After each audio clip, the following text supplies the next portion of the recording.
Okay, so the starting points for the talk today are the Gödel incompleteness theorems. So I have them stated right here. So the first one says that no Gödelian axiomatic theory is complete.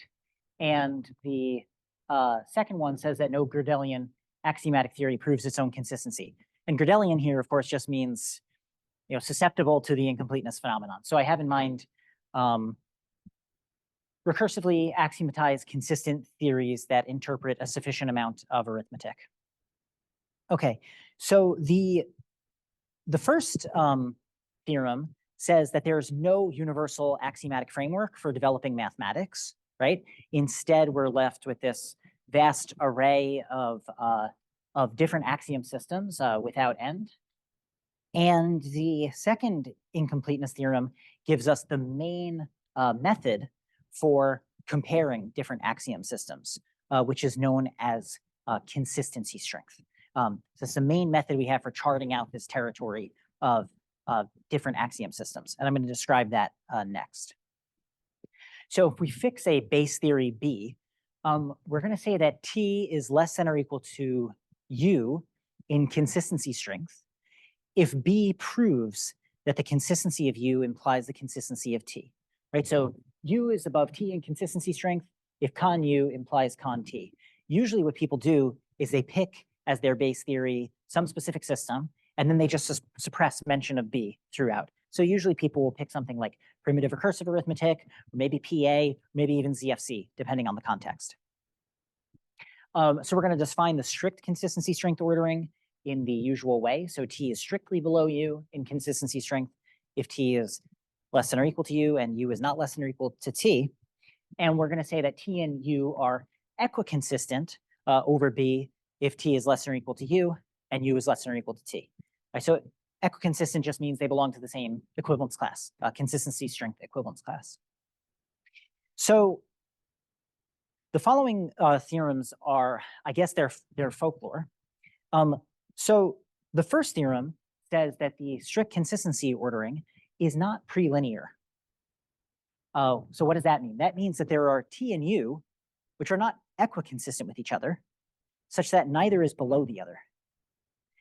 So prelinear means, right, that the equivalence classes are not linearly ordered, right? The induced ordering on the equivalence classes is not a linear ordering.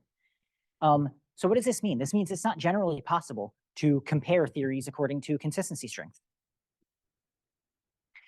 The second of these theorems says that the consistency strength ordering is ill-founded.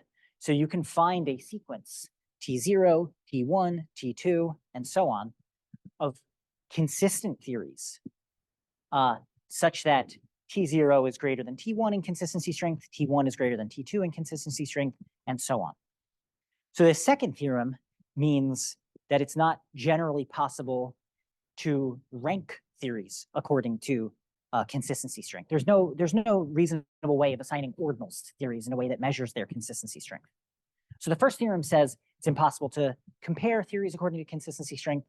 The second theorem says it's generally impossible to rank theories according to their consistency strength. However,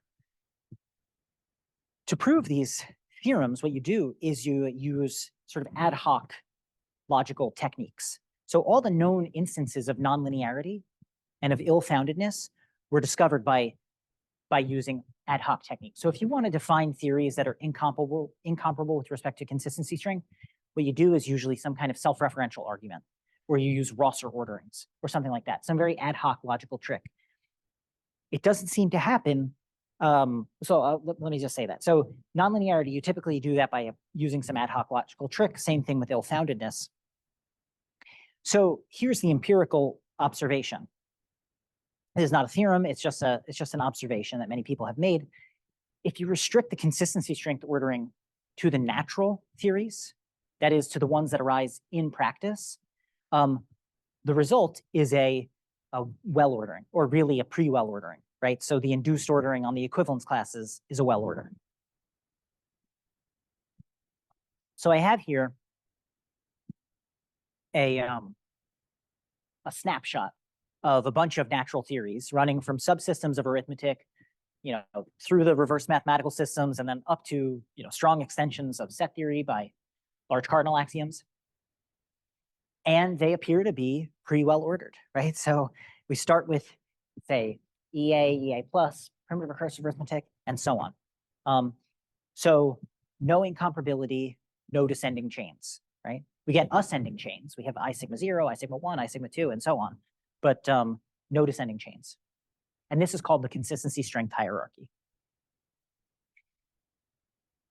So we have this really notable contrast, right? The way that consistency strength behaves when you look at theories in general is very, very different from the way it behaves when you restrict your attention to the theories that people have proposed because they had some kind of mathematical idea to them. The ones that people have proposed for reasons other than developing counterexamples, logical counterexamples. And explaining this contrast is widely regarded as a major outstanding conceptual problem in mathematical logic.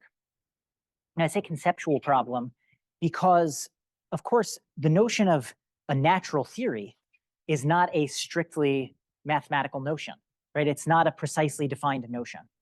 So it's not just that we don't know how to prove something, some precise statement. It's that we don't even really know what to state. We don't know how to even state the insight in a mathematical way, that the natural theories are well ordered. I have a quote here from Cy Friedman, Rathian, and Weierman, saying, the fact that natural theories, that is, theories which have something like an idea to them, are almost always linearly ordered with regard to logical strength, has been called one of the great mysteries of the foundations of mathematics. So in this quote, they're talking specifically about the linearity half of the problem. You can find people also talking about the well-foundedness half of the problem. And I think this quotation is pretty representative. So I want to draw your attention to an analogy with a phenomenon in recursion theory. So the Turing degrees are also not linearly ordered and not well-founded, right? So Turing degrees, big, complicated partial order, not linear, not well-founded. To exhibit nonlinearity and ill-foundedness, typically, again, people use ad hoc techniques, like, say, the priority method, but this time we're using ad hoc recursion theoretic techniques, right, to build reals that exhibit these sort of exotic behaviors.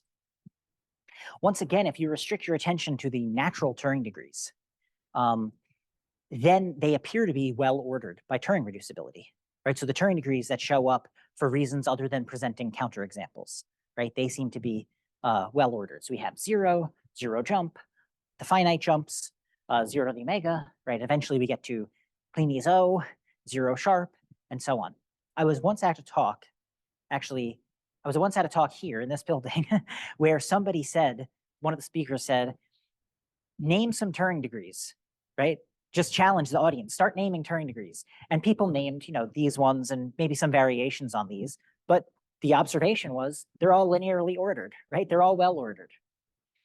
I mean, of course, people had only mentioned finitely many, so it was going to be well founded, but but they were linearly ordered. Okay, so it's quite striking. And again, many people have said we should try to explain this, why this is happening, why the natural degrees are so different from degrees in general. But again, it's not clear what to say because we don't have a definition of a natural Turing degree.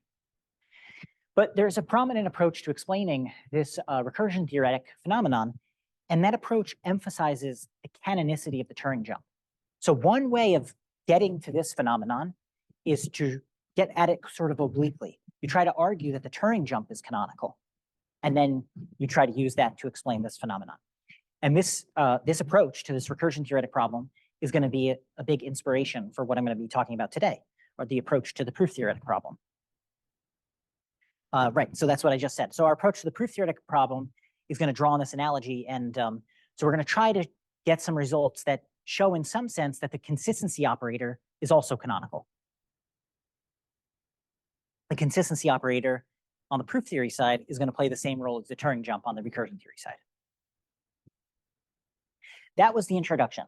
So in the next section, I'm going to discuss Martin's conjecture. So Martin's conjecture is this this approach in recursion theory to explaining the sense in which the Turing jump is canonical, finding a sense in which the Turing jump is canonical. Then I'm going to describe work on the consistency operator. And finally, I'm going to discuss analogous results that hold for other uniform reflection principles. So I'm going to be giving you a kind of survey of results today from a bunch of different projects that I've worked on in this area, stretching back to projects I worked on a number of years ago, and even to some projects that are ongoing, right? Some work in progress. Okay, so let's start with Martin's conjecture. So the first definition we need is the definition of Turing invariance. So let f be a function from binary sequences to binary sequences. We say that f is Turing invariant if whenever the inputs a and b are Turing equivalent, so too are the outputs f of a and f of b. Another way of saying this is that a function from binary sequences to binary sequences is Turing invariant if it induces a function on the Turing degrees, right? It's like well defined on the Turing degrees. So f somehow doesn't really care what real it's looking at. It only cares about the Turing degree of the real that it's looking at. Now, the definitions of natural degrees, it seems, relativize. They relativize to give you Turing invariant functions. So for example, if you take zero jump and you relativize the definition of zero jump to an arbitrary degree, then you have a Turing invariant function, namely the Turing jump, right? X goes to X jump. If you relativize the definition of Kleene's O, you get the hyperjump. If you relativize the definition of zero sharp, you get the sharp function, and so on.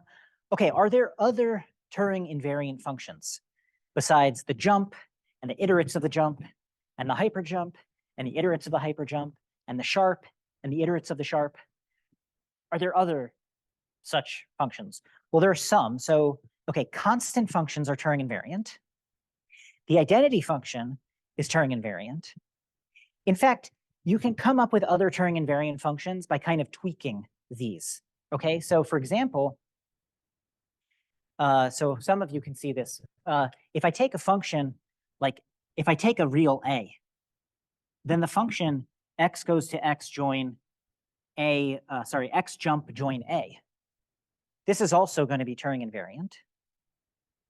But this is a kind of variation on the jump in a sense which we'll make clear, make precise later. So, so these are the Turing invariant functions we've been able to come up with. So the constant functions, the identity functions, and then the relativizations of those natural degrees, and some tweaks on those. Now, Martin has proposed a classification of the Turing invariant functions in terms of their behavior almost everywhere. Now, we have to say what almost everywhere here means.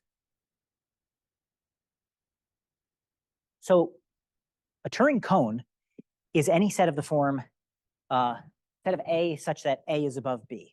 So you take some B, that's the base of the cone, and then you just close up under Turing reducibility, right? So you take everything that Turing computes it. That's called a Turing cone. And Martin showed that assuming determinacy, every set of reals that is closed under Turing equivalence either contains a cone or is disjoint from a cone. Okay, so assuming AD, every set that, if you think of a set as being a set of reals being Turing invariant, closed under Turing equivalence, every such set either contains a cone, which is like a really big set, or it's disjoint from a cone. It's disjoint from a really big set. And this gives you actually a 0, 1 valued measure on this sigma algebra of degree invariant sets.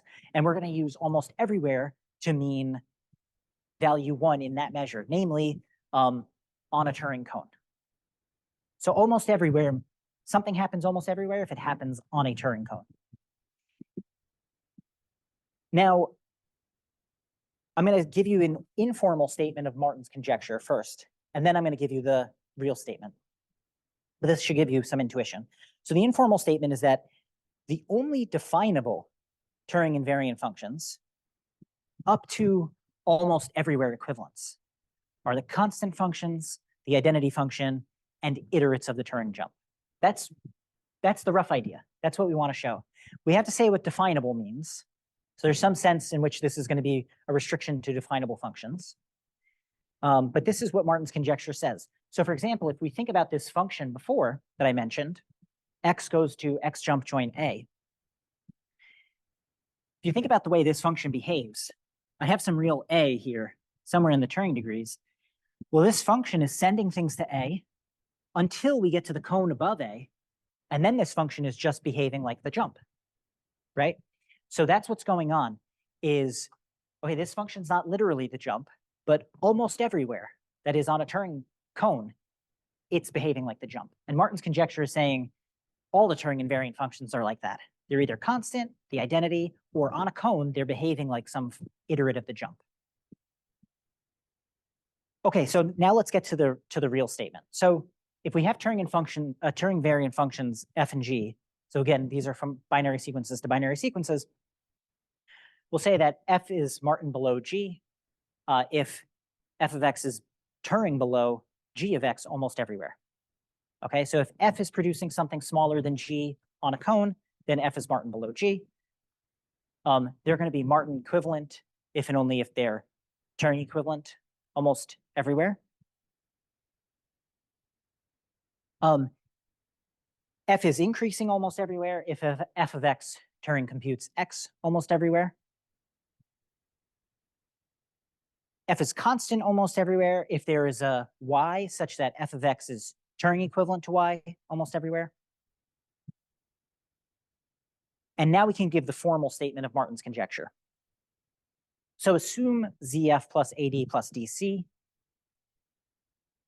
Martin's conjecture has two parts. Part one of Martin's conjecture. If F is Turing invariant and not increasing almost everywhere, then it's constant almost everywhere. Okay, so there's only one way to not be, as it were, above the identity, and that's to be constant. That's what the first part says. The second part says that this Martin ordering, this less than or equal to on a cone, this pretty well orders the set of Turing invariant functions that are increasing almost everywhere. If a function f here has Martin rank alpha, then f jump has Martin rank alpha plus 1, where f jump is you just take the jump of f of x. Okay, so what is this saying? This is saying this Martin ordering of comparison on a cone, this pretty well orders the Turing invariant functions, and the successor is induced by the Turing jump. So you take the successor of a function and you get into the next equivalence class. That's what this is saying. So, okay, the restriction to AD. The restriction to AD is what allows us to make sense of this thing I mentioned before, definable functions, right? So you can show that the definable sets satisfy AD for various notions of definability, like Borel. We have Borel determinacy. And then depending on how many large cardinal axioms you're willing to assume, you can get ever more, ever stronger determinacy results out of them, right? So if you assume, I think omega many woodins with a measurable above, then you get even that all of L of R satisfies determinacy. Okay, so you can get this for definability for very liberal notions of definability, depending on what you're willing to assume. But that's the idea.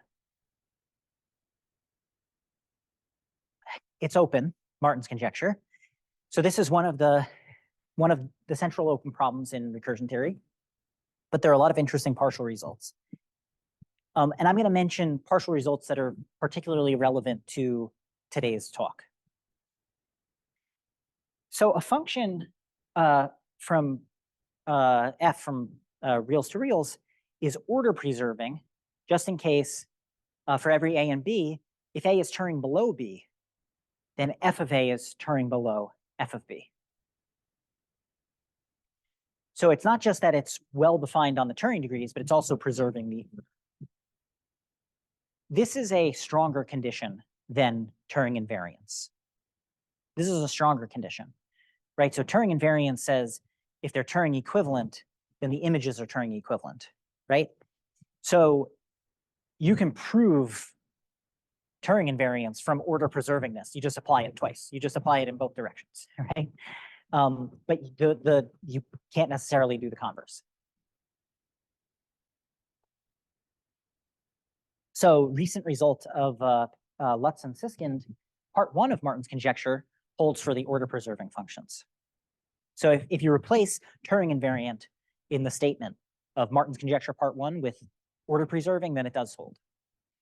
And it's a result of Slayman and Steele that also part 2 holds for order preserving Borel functions.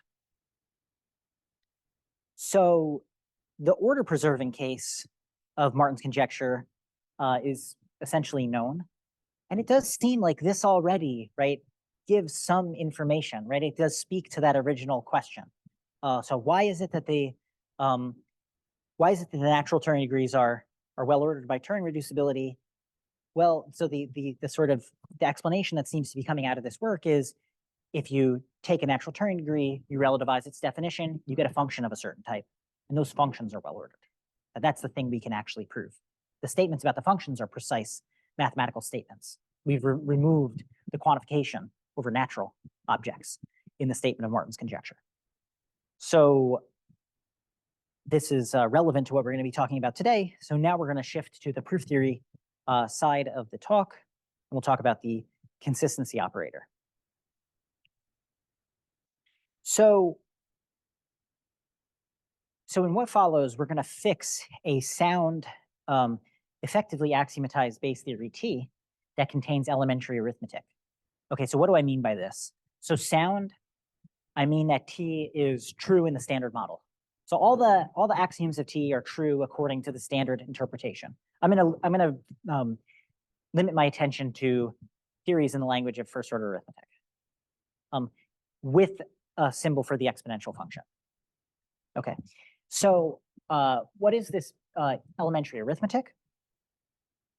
Elementary arithmetic is a theory that proves the totality of the exponential function, and it has induction for bounded formulas. So if you have a formula and you bound everything in an exponential term, you get the corresponding induction axiom. Now this theory, elementary arithmetic, is strong enough to carry out the usual arithmetization of syntax. And it has some other important properties. It's sigma 0, 1 complete, and it proves its own sigma 0, 1 completeness, for instance. So the hard thing, of course, is getting T here to be weak. You know, it's the results I'm going to prove, it's harder to prove them for a weaker theory than for a stronger theory. So everything's going to generalize up. So if instead of elementary arithmetic, if you want to think in terms of I sigma 1 or I sigma 2 or even PA, you're welcome to do so, and everything will work out just fine for those theories. But anyway, so T is going to be some sound, effectively axiomatized theory that contains elementary arithmetic. Okay, and we're going to be interested in functions that are monotone. So this is a kind of analog of order preservingness. So a function G, so these are functions from naturals to naturals. We're also going to think of them as functions on sentences or formulas, right, through Gödel coding. So a function G is monotone if whenever T proves if phi then psi, T also proves if G of phi then G of psi. So this is just an analog of order preservingness. It is, I'm calling it monotonicity because these induce monotone functions on the Lindenbaum algebra of T. So the goal is to show that the function which maps phi to phi and con phi and its iterates into the effective transfinite are canonical among the monotone functions. They're just in some way very similar to what Martin's conjecture is proposing. Just as Martin's conjecture is proposing the jump and its iterates are canonical, we're gonna try to show that the consistency operator and its iterates are canonical. So we're also going to use a notion of cone, but it's not going to be this exact same. We're in a different setting. So now a cone is going to be any set like this. You take some sentence psi, and then you look at all of the phi that imply psi. You look at all the phi that are stronger than psi. That's a cone, right? So it's just the set of all phi such that t plus phi proves psi. Now, in what follows, I'm going to use this word true a lot. So by true, of course, I mean true according to the standard interpretation of the language of arithmetic. So a true cone is going to be a cone that contains a true sentence. So remember, we want cones to be big sets. That's how we like to think of cones. If we don't demand that the cone is true, then, I mean, this could just be the equivalence class of 0 equals 1, right? We don't want that. We don't just want it to be all the contradictory sentences. So we're going to restrict our attention for the most part to true cones.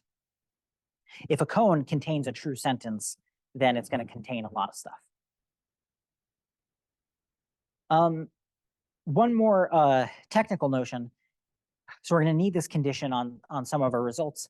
A function is pi k bounded if all of its outputs are pi 0 k sentences. Okay, so a function is pi k bounded if for all phi, g of phi is a pi k sentence. So for example, the consistency operator is pi 1 bounded. For any phi, con phi is a pi 1 sentence. Okay, so pi k bounded just means that there's a fixed upper bound on the complexity of the outputs.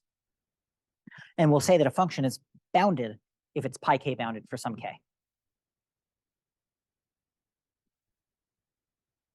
Okay, so here's the first result, positive result.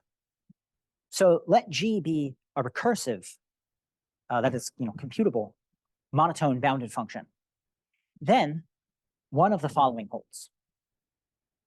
Either there is a true cone C, such that for all phi in C, t plus phi proves g of phi, or there's a true cone C, such that for all phi in C, t plus phi plus g of phi proves con phi. This con sub t, by the way, con sub t of phi, this means phi is consistent with t, right? That's a pi 0, 1 sentence. So what is this saying? So this is saying if G is recursive, monotone, and bounded, one of two things happens. Either G is as weak as the identity operator. That's what the first case is saying. G is as weak as the identity. G of phi is already provable from phi on a true cone. Or G is as strong as the consistency operator, right? That's what the second clause is saying. Because this is saying there's a true cone such that from phi and g of phi, you can prove con phi. So either G is as weak as the identity on a cone, or it's as strong as the consistency operator on a cone. In particular, right, there's nothing in the middle. Right? There's no intermediate function. There's no recursive monotone bounded function, which is always producing something in between phi and con phi. There's no way of always getting in the middle, right? You can't even cofinally get in the middle. Either on a true cone, you're above con, or you're below the identity. So that's what this is saying. Okay, so actually, let me mention, so there's a bunch of conditions here, right? Recursive, monotone, bounded. There's a bunch of ways you could imagine strengthening this theorem. So we're going to look at some potential strengthenings and see what happens.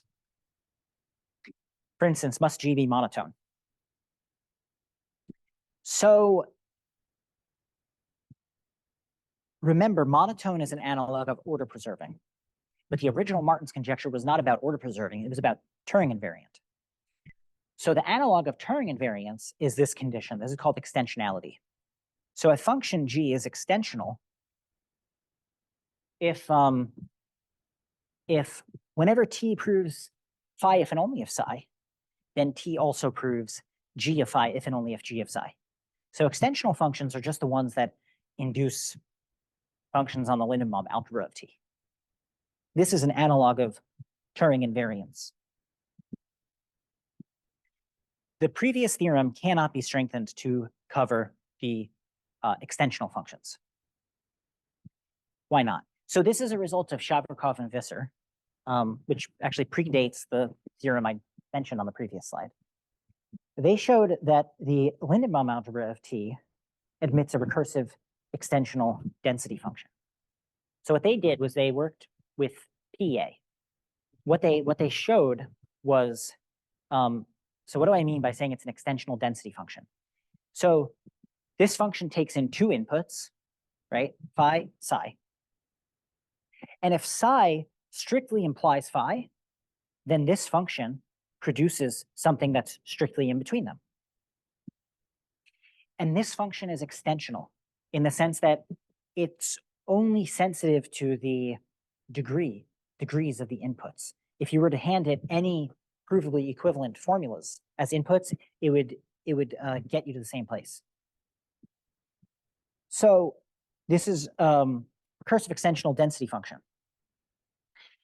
They proved this for PA, but it actually generalizes to all the Gödelian theories by a result of Kripke and Porel, which is that they all have effectively isomorphic Lindenbaum algebras. So it's actually a very general theorem. So this shows that the previous theorem could not be strengthened to cover the extensional functions. Why not? Because if you take phi and con phi, there's always a way of getting something in the middle. You just apply this density function to those two, right? So it can't be the case that every extensional recursive function is above con or below the identity on a cone. That can't happen. So the monotonicity condition is really necessary. Okay, what about the recursiveness condition? So in the statement, I said that G is recursive, that is, it's effectively computable. You might wonder whether it's enough for G to be instead arithmetic or something like this. So we have to introduce a new notion.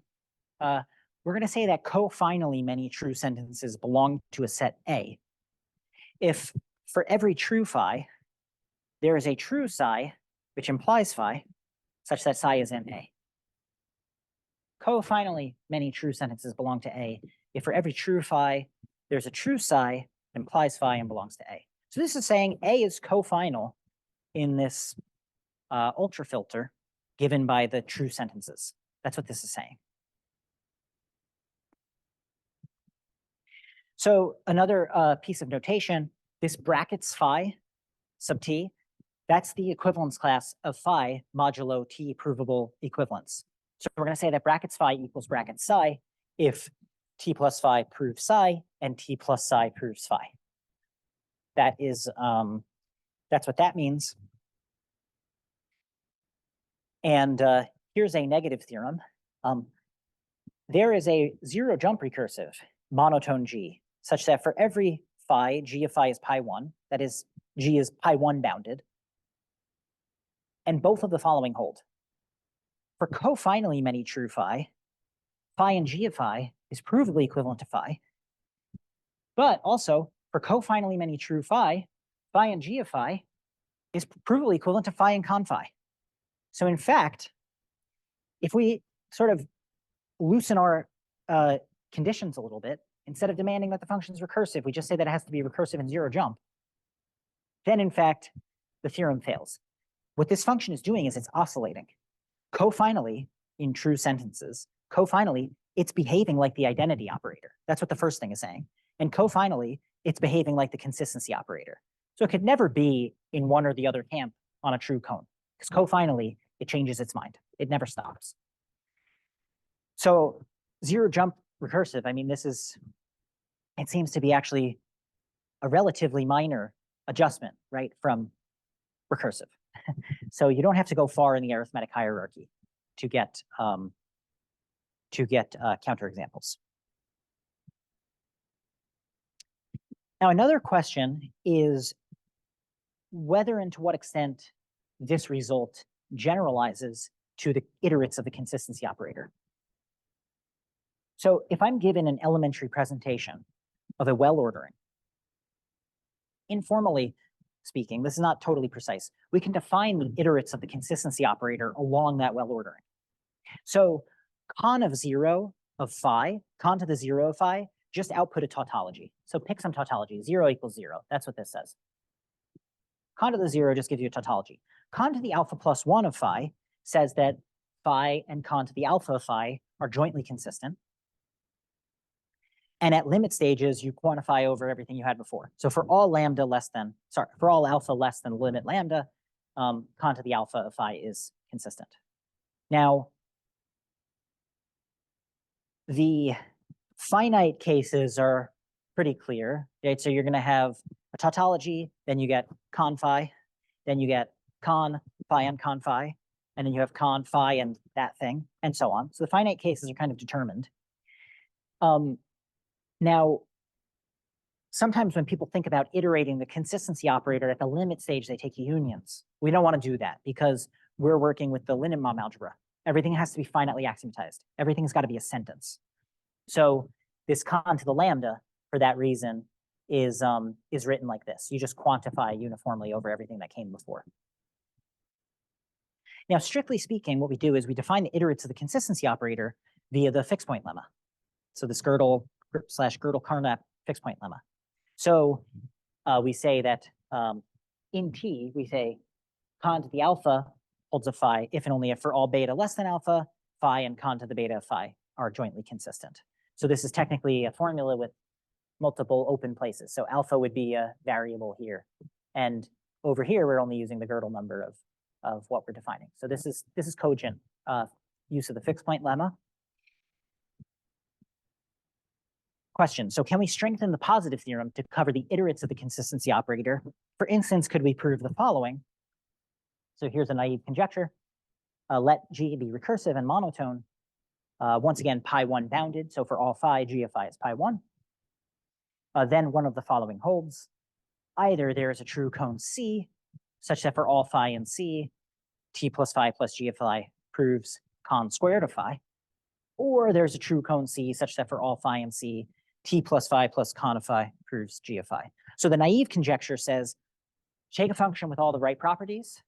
Either it's as strong as con squared on a cone, right? Or it's as weak as consistency on a cone. So can we get that dichotomy too? We got it for con and the identity. Can we get it for con squared and con? Well, given the name of this conjecture, you might already know the answer. The answer is negative. So here's the theorem. So it fails in a kind of dramatic way. So you fix an elementary presentation of a well order. So you fix this prec, okay? Elementary presentation of well order. Actually, for any element of for any ordinal notation, alpha greater than 0, there is a recursive monotone pi1 bounded function G, such that both of the following hold. For cofinally many phi, phi and G of phi is provably equivalent to phi and con to the alpha of phi. And also for cofinally many phi, phi and G of phi is provably equivalent to phi and con phi. For any alpha, you can get this. You can get a function which is cofinally equivalent to con and cofinally equivalent to con squared. You can do it for con and con cubed. You could do it for con and epsilon 0, whatever recursive ordinal you want to do this with. So of course, once again, you can't have that kind of dichotomy theorem. If you think about this function, it's not that it's going to be equivalent to con on a cone or equivalent to con squared on a cone, because it will never converge on one. Right? It never makes up its mind. Okay. But it's not all bad news. There's some positive things to say. So this is actually of the results. This is from joint work with Antonio Montalban, and it's actually the earliest result from what I'm presenting today. So let G be recursive and monotone, no boundedness condition. Suppose that for all phi, T plus phi plus con to the alpha of phi proves G of phi. So suppose that con of alpha is an upper bound, right? And suppose that for every beta less than alpha, T plus phi plus G of phi proves con to the beta of phi, right? So we're supposing con to the alpha is an upper bound, right? And then we prove all the lower iterates of con to the beta. And that this one is strict, right? So con to the beta doesn't prove G back, right? So for example, if alpha was 2 here, we were saying, suppose con squared proves G and G proves con and not vice versa, right? So it's like sort of in that interval and strictly above the first iterate con, right? So suppose you have a function G like that. So you have this very small window that it could be in. Then for cofinally many true sentences, phi and G of phi is equivalent to phi and con to the alpha of phi. Okay, so if you have something which is bounded above by con to the alpha and bounded below by all the iterates of con to the beta, it can't avoid con to the alpha. It's going to be cofinally equivalent to it, right? Can't avoid it forever. It has to coincide cofinally often. So this is a positive theorem, and this applies to the iterates of consistency. Again, what this is saying is that if our function G is always inhabiting this interval, it's going to start coinciding with iterates of the consistency operator. And in fact, we can prove a result of that sort even if we get a much more liberal window on the range of G. So let G be recursive monotone and pi1 bounded. Suppose that for every phi, t plus phi plus con to the alpha of phi proves G of phi. Right? So suppose con to the alpha is an upper bound. Then for some beta less than or equal to alpha, and some phi and G of phi equals phi and con to the beta of phi. And moreover, this is not at an inconsistent point. Okay, so there's some non-trivial point where phi and G of phi is provably equivalent to phi and con to the beta of phi. So what does this mean? So we had this function G. It could have some crazy range. It could be jumping all over the place. As long as there's an upper bound, con to the alpha. So as long as the output is always implied by phi and con to the alpha phi, it can't avoid all the iterates of the consistency operator. It's got to hit one of them at some point, right? So this is saying that the iterates of the consistency operator are sort of inevitable. That's what the theorem is saying. You can't hide from them forever. Okay. Now, let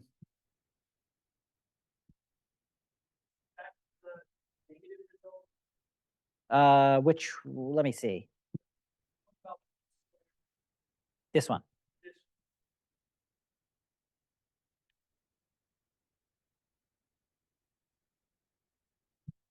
Just wanted to see, so what's missing?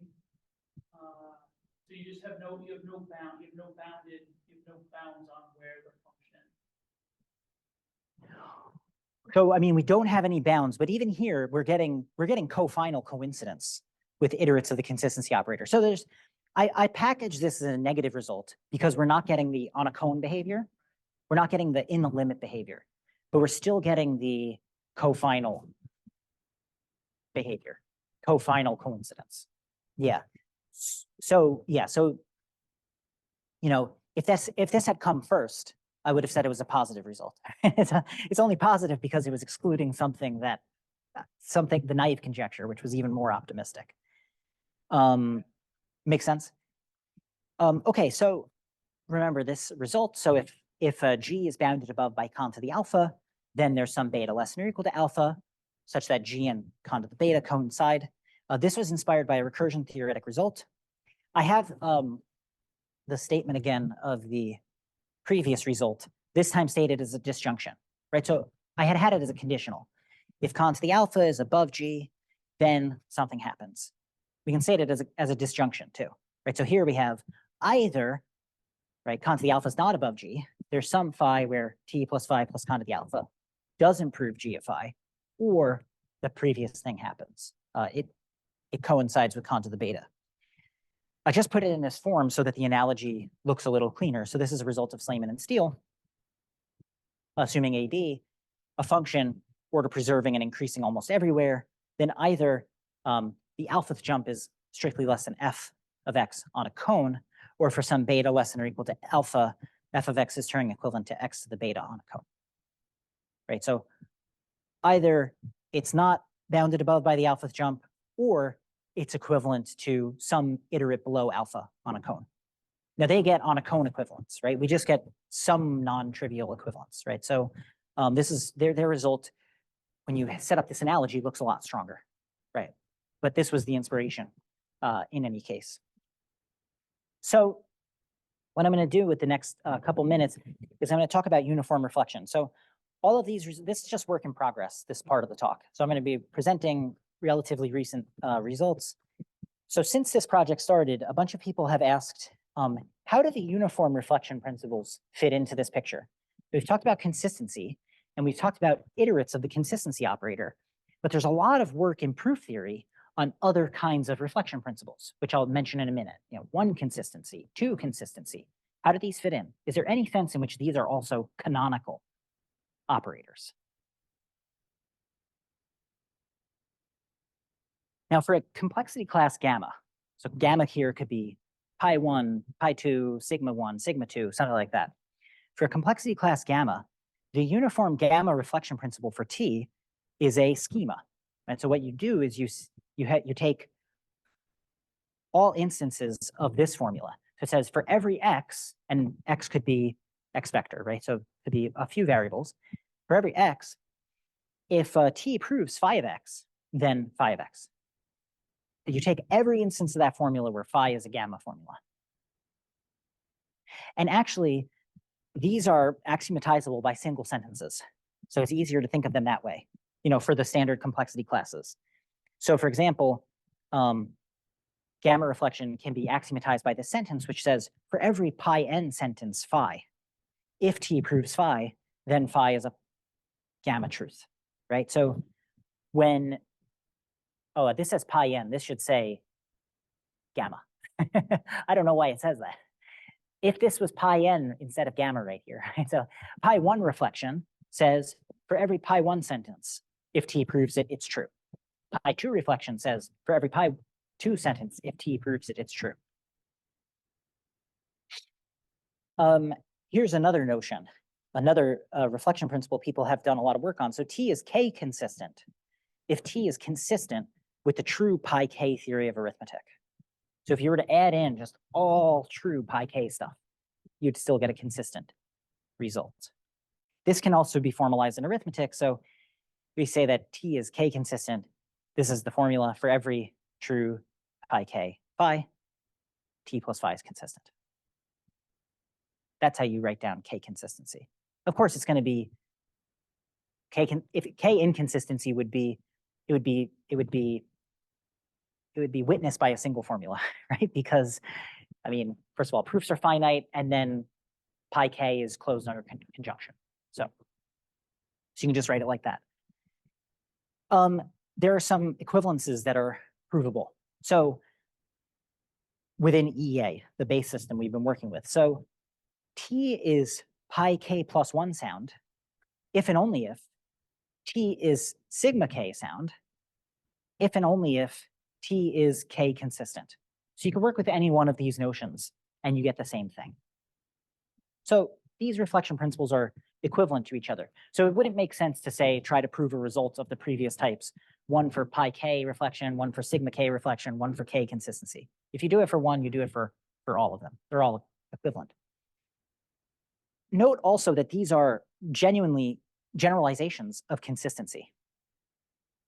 The statement that T is consistent is equivalent to the statement that every pi 0, 1 theorem of T is true. Also equivalent to the statement that every sigma 0, 0 theorem of T is true. Also equivalent with the statement that T is consistent with the true pi 0, 0 theory of arithmetic. Okay, so these are just generalizations of the notion of consistency, these uniform reflection principles.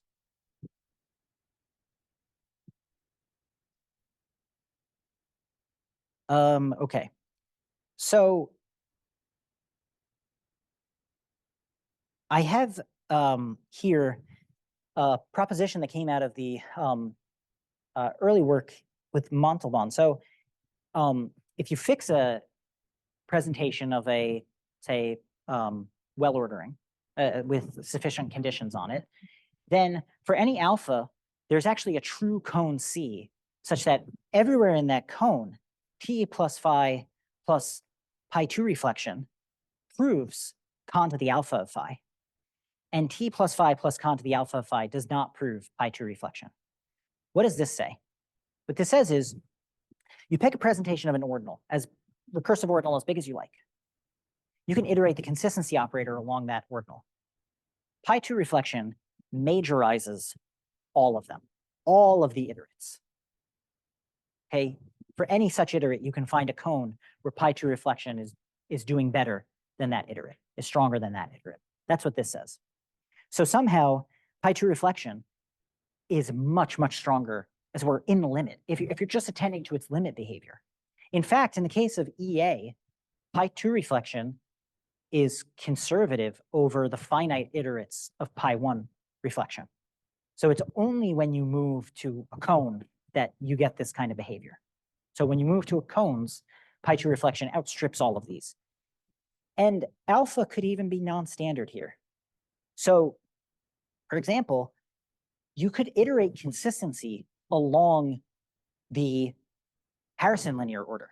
So the Harrison linear order is this computable linear order, has order type omega-1 ck plus, then you add in a dense linear order, countable dense linear order, where all the rationals have been replaced by copies of omega-1 ck. So it looks like omega-1 ck at first, and then it has all this extraterrestrial stuff at the end, right? Now this linear order is recursive, it's computable, but it has no recursive descending sequences. In fact, it has no hyperarithmetic descending sequences, even though clearly it's ill-founded, right? It has Q in that description. So actually, Pi2 reflection majorizes all of these. You iterate con along any one of, some presentation of the Harrison ordering, Pi2 reflection is going to majorize all of those things. But there's a question. So now, like, how is Pi2 reflection fitting into the picture? So the uniform reflection operators do have some conspicuous properties. A function g is pi n inflationary. If whenever you take a pi n sentence psi, if t proves phi implies psi, then t proves g of phi implies psi. Okay, so this looks a lot like monotonicity, except we're only applying g to the first coordinate there. So this says for every phi, for all of phi's pi n consequences, g captures them all, right? So if you can prove a pi n sentence from phi, you can also prove it from g of phi. That's what this is saying, pi n inflationary. And let me just mention, so what's an example of a pi1 inflationary function? Consistency. You can recover all the pi1 consequences of phi from the statement that phi is consistent. And this property generalizes not just to consistency, but to the other uniform reflection operators. And so here we have a statement, let G be recursive bounded and pi n inflationary, then there is a true cone C, such that for all phi and C, T plus, this should be not F, sorry, this should be G. T plus phi plus G of phi proves pi n reflection of phi. So if you have something which is recursive bounded and pi n inflationary, there's a true cone where that function is as strong as the corresponding reflection principle. So here we don't have the dichotomy anymore. I mean, before, with monotonicity, we had it's either as strong as the reflection principle or it's as weak as the identity, right? And now we just get it's as strong as the reflection principle. I mean, in particular, yeah,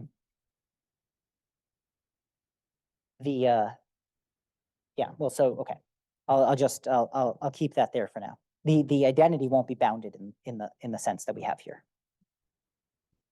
Okay. So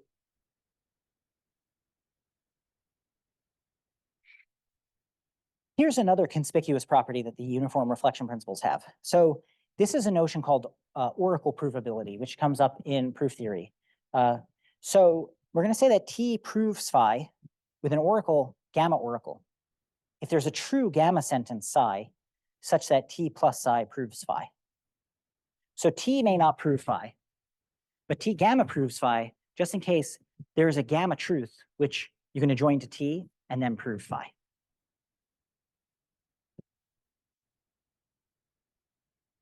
Now, gamma monotonicity is going to be defined the same way as monotonicity, except with respect to this gamma provability. So if T gamma proves phi implies psi, then T gamma proves G of phi implies G of psi. So this is monotonicity with respect to this oracle provability relation. Please. So if gamma were closed under conjunctions, this would be the same as just saying T plus gamma proves B. If gamma were closed under conjunctions. Sorry, so I think I missed something. So gamma proves phi means you can find a true sentence of the corresponding complexity class. And when you add it as an axiom to T, you can prove phi in the standard first order way.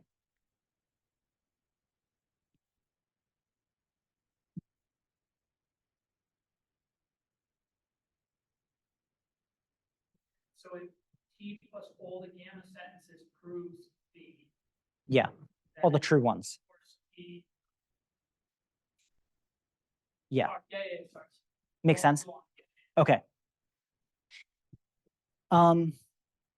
So monotone, the old notion, is the same as sigma 0, 1 monotone, because T is sigma 0, 1 complete, right? So the T we're looking at, they prove all and only the true sigma 0, 1 sentences. So if you have an oracle for sigma 0, 1 truth, that's not giving you anything new. So this is a generalization of monotonicity, this gamma monotonicity. And so here's a theorem. So let G be recursive, pi n bounded, and sigma n monotone. Then one of the following holds. For all phi in a true cone, T plus phi plus pi n reflection of phi proves G of phi. So either pi n reflection is, as it were, stronger than G, or for all phi in a true cone, T plus phi plus G of phi proves pi n reflection, which is to say that G is stronger than pi n reflection. So what's happening here, we don't have this dichotomy where you're above the reflection or you're below identity. It's just a kind of comparability result, right? So there's no sideways business happening here. They can't be incomparable. One of them is going to be above the other on cone if you have these conditions. Now, the interesting thing here, though, I want to stress is if in 1 and 2, we're talking about provability.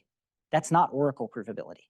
So if you plug in oracle provability to the proof of the positive theorem I mentioned in the beginning, you get the same result back with oracle provability in the conclusion. So that's not what you're doing here. Here, you have an assumption about sigma n monotonicity, but then the result is about actual provability. So something else is happening here.